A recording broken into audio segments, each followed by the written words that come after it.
All right, drink we're about to make is called Flaming Dr. Pepper number 2. Now, this is going to be a shot, and there's some special instructions here that go along with it. First, take a shot glass and fill it 3/4 of a shot of amaretto. And you're going to top it off with some 151 proof rum, which should be right around here somewhere. But can't find it right now, but this is what you do. If you can't find your alcohol, you move on to what you have. Go ahead and take your beer here, and any beer will work.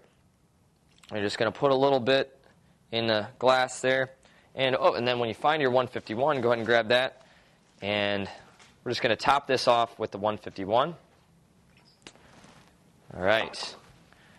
Now, put it into the glass. And you're going to pour your beer on the side all the way up to the lip of the shot glass. There we go. Last thing you're going to do is go ahead and light the 151 on fire and let it sit for a while. Enjoy how beautiful it is. Blow it out and then take it down. Bottoms up.